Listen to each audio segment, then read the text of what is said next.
Kata Nabi, ayyulamin nabata min haramin fannaru fa'aulabi. Daging yang tumbuh dari makanan yang haram, maka neraka itu layak baginya.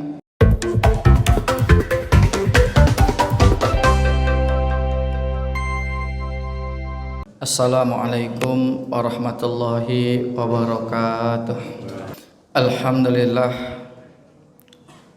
Alhamdulillahi rabbil alamin, wal aqibatu lil muttaqin, wala udwana illa ala zalimin. Asyhadu an la ilaha illallah wahdahu la syarikalah, wa asyhadu anna Muhammadan abduhu wa rasuluhu la nabiyya ba'dah. Allahumma salli wa sallim wa barik ala Sayyidina Muhammadin wa ala alihi wa sahbihi ajma'in, amma ba'du. Qala rabbi shrah li sadri wa yassir li amri wahlul 'uqdatam min lisani yafqahu qawli. Qalu subhanaka la ilma lana illa ma 'allamtana innaka antal alimul hakim. Faya ayyuhal hadirun usikum wa iyaya bitaqallah faqad fazal muttaqun.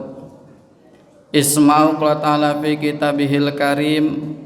Na'udzubillahi minasyaitonir rajim. Bismillahirrahmanirrahim. Ya ayyuhallazina amanu taqullaha haqqa tuqatih wa la tamutunna illa wa antum muslimun. Hadirin jamaah Jumat rahimakumullah, kembali bersyukur kita kepada Allah Subhanahu wa taala dengan melafazkan hamdalah alhamdulillahi rabbil alamin. Kemudian berselawat kita kepada Rasul dengan lafaz Allahumma sholli ala Sayyidina Muhammad wa ala ali Sayyidina Muhammad. Assalamu alayka ya Rasulullah. Hadirin jamaah Jumat rahimakumullah, khutbah kita siang hari ini akan membahas dua perkara yang dibenci oleh manusia. Hadis riwayat Imam Ahmad, qala Rasulullah sallallahu alaihi wasallam, Nabi bersabda, isnani yakrahuhuma ibnu Adam, yakrahul mauta wal mautu khairul lahu minal fitnah, wa yakrahu qillatal mali wa qillatul mali aqallu lil hisab. Kata Nabi, isnani, ada dua perkara, yakrahuhuma ibnu Adam, yang dibenci oleh manusia, yang ditakuti oleh manusia. Apa dua perkara tersebut? Yang pertama, yakrahul mauta wal mautu khairul lahu minal fitnah. Banyak manusia benci, takut dengan kematian, padahal kematian tersebut lebih baik daripada zaman yang penuh dengan fitnah ini. Kalau gitu Ustadz, kebanyakan manusia takut dengan kematian?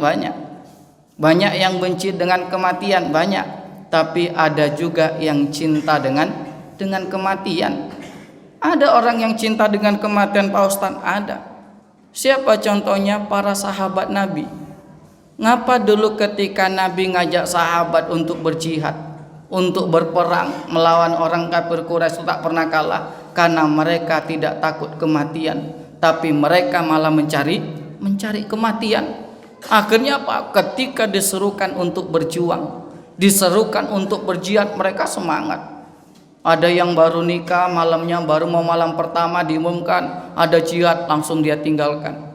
Ada yang sedang makan kurma, lagi mau nyuapkan, diumumkan jihad, langsung pergi berjuang, pergi berjihad. Apa demikian? Mereka tak takut dengan kematian, tapi malah mencari kematian. Tapi umumnya kebanyakan manusia itu takut dengan kematian, benci dengan kematian. Tapi kata Nabi, kematian itu lebih baik daripada fitnah. Dan sekarang ini betul-betul terjadi. Zaman itu betul-betul penuh dengan fitnah. Kalau dulu anak takut dengan orang tua, tapi sekarang orang tua takut dengan anak. Dulu murid takut dengan guru, sekarang guru yang takut dengan murid. Nunjukkan apa? Ini zaman betul-betul penuh dengan fitnah. Maka kata Nabi, kematian itu lebih baik daripada fitnah. Kalau gitu Pak Ustadz, boleh kita minta kematian? Enggak juga boleh. Seberat apapun ujian yang Allah berikan kepada kita, seberat apapun masalah yang kita hadapi, tak boleh minta kematian. Apa sebabnya? Kita tak tahu mana yang lebih baik antara mati dan hidup. Siapa yang tahu? Yaitu Allah Subhanahu wa ta'ala. Seandainya umur kita dipanjangkan oleh Allah Subhanahu wa ta'ala, kemudian kita termasuk orang yang baik, maka ada kesempatan untuk menambah amal baik. Tapi seandainya umurnya masih panjang dan kita bukan orang yang baik, maka ada kesempatan untuk bertaubat, untuk minta ampun kepada Allah Subhanahu wa ta'ala. Makanya tak boleh minta kematian. Seandainya ada berat betul menghadapi hidup ini, apa doanya? Ya Allah, jika memang hidup itu lebih baik bagiku, panjangkan umurku. Tapi jika memang kematian itu lebih baik untukku, maka mudahkan aku ketika menghadapi sakaratul maut. Sama kayak ada sebagian jamaah, hadirin jamaah Jumat rahimakumullah, ketika orang tuanya lama tak mati-mati, hidup enggak, mati pun tidak, cuma di tempat tidur, buang air besar di situ, buang air kecil di situ, akhirnya diundang tetangga kanan kiri, ngapain? Bacakan Yasin supaya cepat mati. Itu tak boleh. Bacakan Yasin, tetap bacakan Yasin. Niatnya apa? Ya Allah, jika memang orang tuaku ini lebih baik hidup, angkat penyakitnya ya Allah. Tapi jika memang kematian itu lebih baik, maka mudahkanlah ketika menghadapi sakaratul maut. Hadirin jamaah Jumat rahimakumullah, banyak manusia benci dengan kematian, padahal kematian itu lebih baik daripada fitnah. Kemudian yang kedua, apa kata Nabi dalam hadis ini? Wa yakrahu qillatal mali wakilatul mali aqallul hisab. Banyak manusia benci, tak suka, takut dengan kemiskinan, sedikitnya harta. Tapi kata Nabi, wakilatul mali aqallul hisab. Padahal dengan sedikitnya harta itu hisabnya semakin ringan. Dengan sedikitnya harta besok hisabnya semakin mudah. Sama orang pergi haji, pergi umroh, itu kalau banyak yang dibawa itu pemeriksaannya lama. Tapi kalau sedikit yang dibawa, maka pemeriksaannya pun lebih mudah, pemeriksaannya lebih cepat. Tapi hadirin jamaah Jumat rahimakumullah, jangan pula kita pahami berarti kalau gitu Ustaz kita lebih baik jadi orang miskin. Enggak. Tetap kita jadi orang kaya, tetap kita jadi orang yang banyak hartanya. Tapi ingat, supaya besok hisabnya tak berat, supaya besok hisabnya ringan, maka ada yang perlu diperhatikan. Apa yang diperhatikan? Yang pertama, cara mendapatkannya. Pastikan betul harta yang kita dapat, harta yang kita peroleh itu betul-betul halal. Hartanya halal, cara memperolehnya pun juga dengan cara yang halal. Karena kalau kaya dengan harta yang tidak halal, dengan harta yang haram, ini na'udzubillah. Kata Nabi, ayyulamin nabata min haramin fannaru fa'aulabi. Daging yang tumbuh dari makanan yang haram, maka neraka itu layak baginya. Dulu ketika kecil Rabi'atul Adawiyah kalau mau makan itu selalu bertanya kepada ayahnya, wahai ayah, ini makanan yang hidangan yang ada di meja halal atau tidak? Kami sanggup menahan laparnya di dunia, tapi tak sanggup menahan panasnya api neraka. Betul-betul diperhatikan halal haramnya. Akhirnya jadi ulama besar. Kalau orang mempelajari tasawuf pasti kenal dengan Rabi'atul Adawiyah.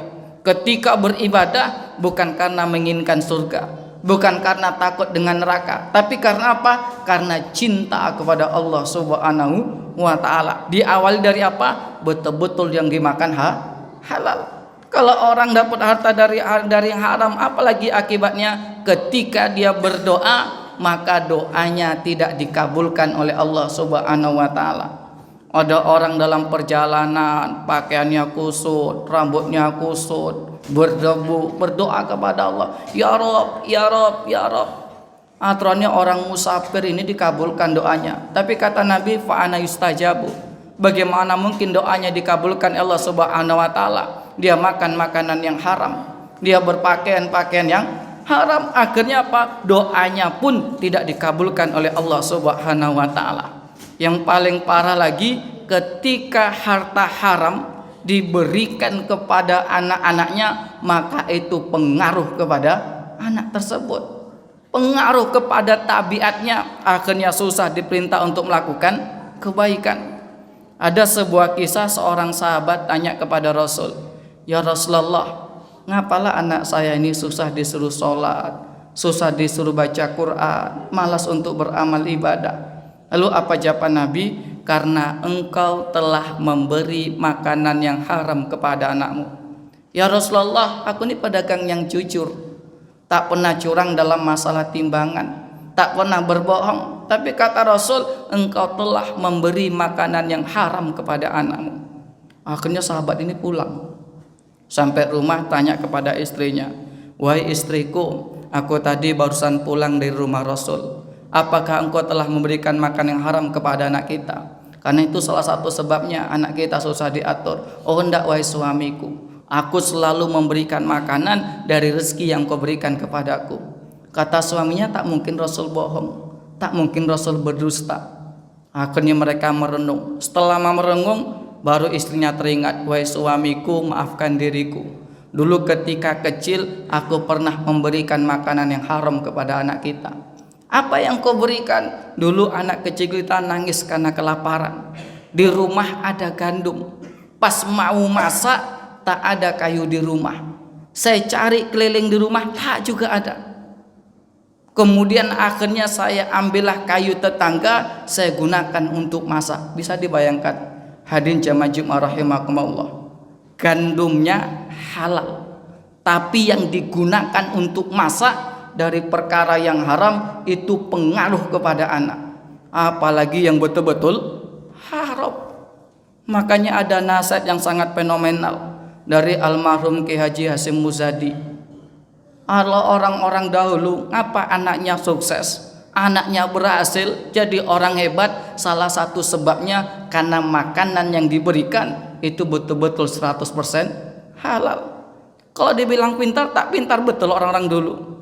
Sekolah SD tak tamat, pagi sholat subuh di rumah, kadang di musola, pergi ke sawah, nanti zuhur kadang di sawah, kadang asar juga di sawah. Kalau nggak pulang sholat, nanti maghrib ke musola, isya ke musola, kadang ke masjid. Pakai sarung, sarungnya ngepir, pakai peci, pecinya miring. Tapi ngapa anaknya jadi? Karena yang diberikan betul-betul 100% 100% halal. Ada sebuah kisah lagi, seorang pedagang curhat dengan saya, "Ustadz, saya ini pedagang Ustadz.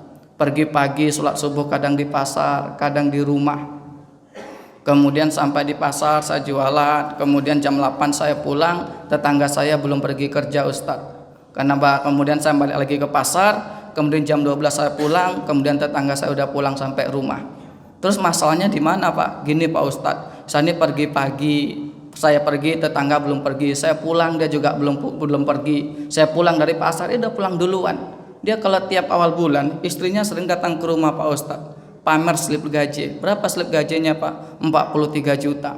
Akhirnya saya paham, "Pak, saya nggak ngerti Bapak tinggal di mana, saya tak kenal dengan tetangga Bapak, tapi yakinlah Pak, kalau itu bukan harta yang halal pasti pengaruh kepada anak-anaknya." "Oh ya Pak Ustadz." Dia sebutkan kelakuannya kayak gini. Ya Allah Rabbi, ini gara-gara apa? Diberikan makanan yang haram. Ini baru di dunia, apalagi besok di akhirat bagaimana dengan hisabnya. Makanya supaya hisabnya itu tak berat, supaya hisabnya dengan pastikan cara mendapatkan betul-betul halal. Kalau enggak neraka layak baginya, doa tak dikabulkan. Kemudian yang ketika diberikan kepada anak, akhirnya pengaruh kepadanya. Tapi itu salah satu sebab. Nanti jangan pula lihat orang anaknya nakal, ini pasti diberi makan haram. Tak boleh juga. Itu hanya salah satu sebab. Kemudian supaya selamat kita besok hisabnya ringan tak berat, jangan lupa rajin berbagi, rajin berinfak, rajin bersedekah. Kalau hartanya banyak, jangan sampai tidak mengeluarkan zakatnya. Karena kata Allah dalam Quran, wallazina yaknizuna zahaba wal fiddata wala yunfikuna fisabilillah fabashirhum biazabin alim. Adapun orang-orang yang suka menyimpan emas, menyimpan peraknya, tak mau dia berimpak, tak mau bersedekah, tak mengeluarkan zakatnya, apa kata Allah? Fabashirhum biazabin alim. Beri kabar gembira pada mereka siksaan yang sangat pedih. Apa bentuk siksaannya? Yauma yuhma fi nari jahannam. Harta yang mereka simpan-simpan Allah panaskan dalam api neraka.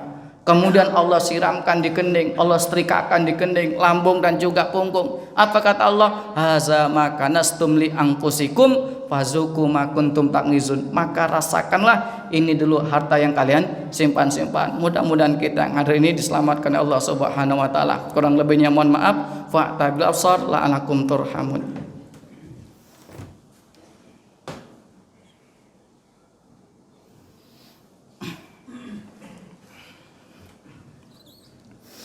Alhamdulillah, alhamdulillah rabbil alamin, wa bihi nasta'in wa ala umuri dunya waddin, wassalatu wassalamu ala sayyidina Muhammadin wa ala alihi wa sahbihi ajma'in, amma ba'du.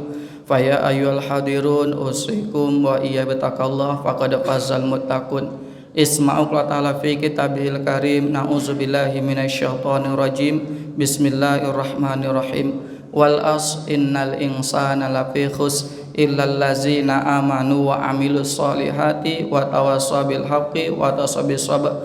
Wa qala aidan innallaha wa malaikatahu yusholluna 'alan nabi ya ayyuhallazina amanu shallu 'alaihi wa sallimu taslima. Allahumma shalli ala sayidina Muhammad wa ala ali sayidina Muhammad kama shallaita ala sayidina Ibrahim wa ala ali sayidina Ibrahim wa barik ala sayidina Muhammad wa ala ali sayidina Muhammad kama barakta ala sayidina Ibrahim wa ala ali sayidina Ibrahim fil alamin innaka Hamidum Majid.